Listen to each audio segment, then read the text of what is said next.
بیگم صاحبہ میں آج ہی مس سلڈانہ سے پوچھ لوں گی میاں صاحب، اور میں ڈاکٹر جلال سے۔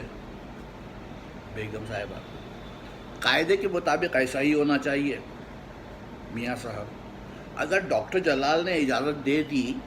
بیگم صاحبہ اگر مس سلڈانہ نے اجازت دے دی، ارے مفلر اچھی طرح لپیٹ لیجئے، باہر سردی ہے۔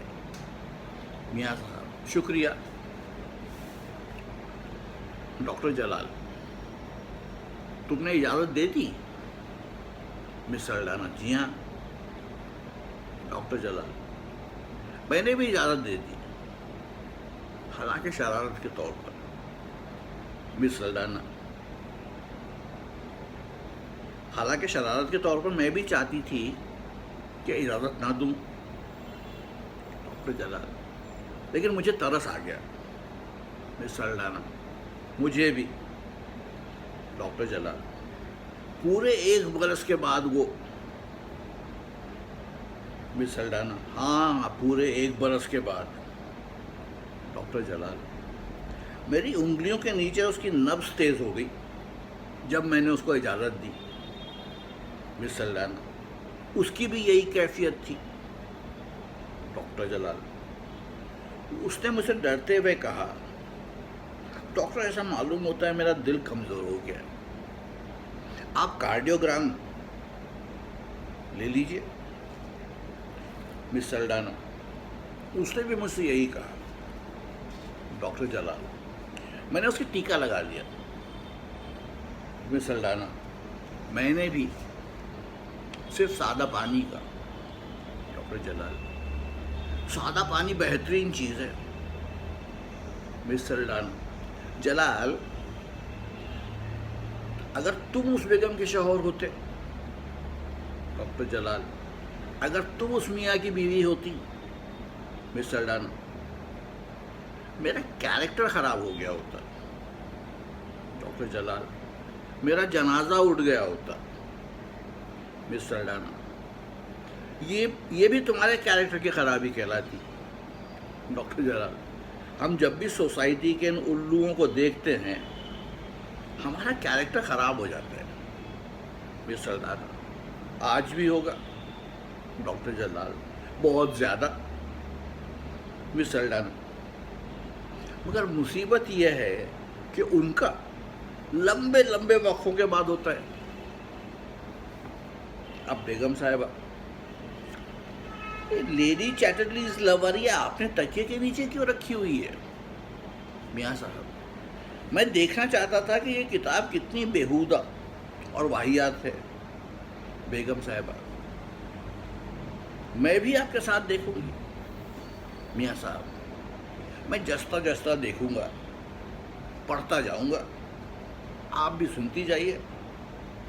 بیگم صاحبہ بہت اچھا رہے گا۔ میاں صاحب میں نے مجلس صاحبزادے کی روزانہ غذا میں ڈاکٹر کے مشورے سے تبدیلیاں کرا دی ہیں۔ بیگم صاحبہ مجھے یقین تھا کہ آپ نے اس معاملے میں غفلت نہیں برتی ہوگی۔ میاں صاحب میں نے اپنی زندگی میں کبھی آج کا کام کل پر نہیں چھوڑا۔ بیگم صاحبہ میں جانتی ہوں، اور خاص کر آج کا کام تو آپ کبھی۔ میاں صاحب آپ کا مزاج کتنا شگفتہ ہے۔ بیگم صاحبہ یہ سب آپ کی کرشمہ سازیاں ہیں۔ میاں صاحب میں بہت محظوظ ہوا ہوں، اگر آپ کی اجازت ہو تو۔ بیگم صاحبہ ٹھہریے، کیا آپ نے دانت صاف کیے؟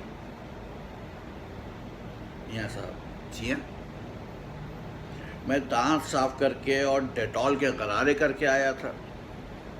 بیگم صاحبہ میں بھی۔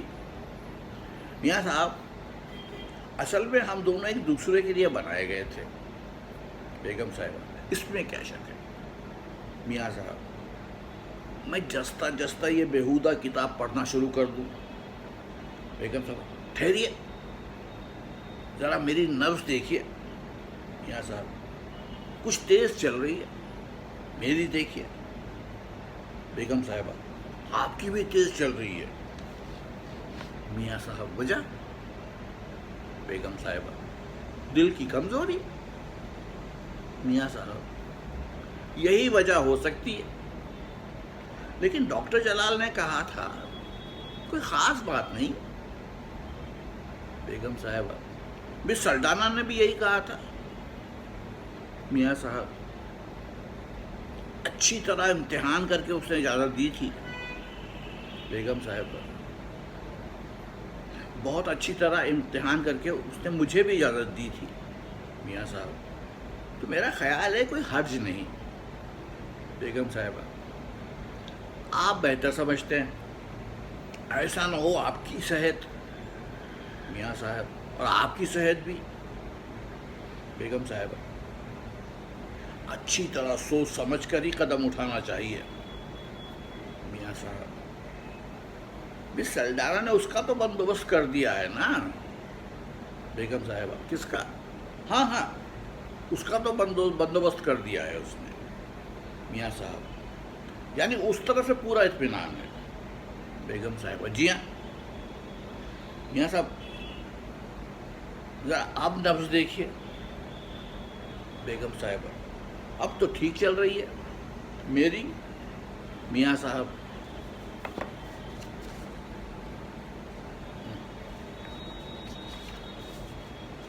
آپ کی بھی نارمل ہے. بیگم صاحبہ اس بیہودہ کتاب کا کوئی پیرا تو پڑھیے. میاں صاحب بہتر. ارے نفس پھر تیز ہو گئی. بیگم صاحبہ میری بھی. میاں صاحب نوکروں سے مطلوبہ سامان رکھوا دیا آپ نے کمرے میں. بیگم صاحبہ جی ہاں سب چیزیں موجود ہیں. میاں صاحب اگر آپ کو زحمت نہ ہو تو میرا ٹیمپریچر لے لیجیے. بیگم صاحبہ کیا آپ تکلیف نہیں کر سکتے؟ اسٹاپ واچ موجود ہے، نبض کی رفتار بھی دیکھ لیجیے. میاں صاحب ہاں یہ بھی نوٹ ہونی چاہیے. بیگم صاحبہ اسمیلنگ سالٹ کہاں ہے؟ میاں صاحب دوسری چیزوں کے ساتھ ہونا چاہیے. بیگم صاحبہ جی ہاں پڑا ہے تیپائی پر. میاں صاحب